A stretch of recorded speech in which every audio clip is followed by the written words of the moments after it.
প্রিয় বন্ধু, আপনি কি সমস্যায় জর্জরিত? দুশ্চিন্তার ভার আর বইতে পারছেন না?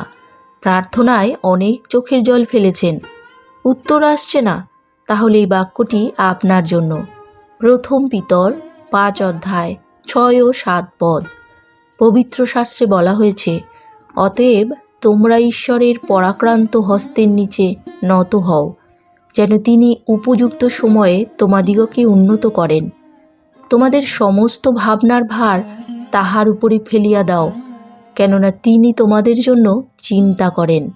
অর্থাৎ ঈশ্বর বলছেন আমরা যেন আমাদের জীবনের সমস্ত সমস্যা, দুশ্চিন্তার ভার তার হাতে ছেড়ে দিই এবং তার শক্তিশালী হাতের নিচে নিজেদের সমর্পণ করি।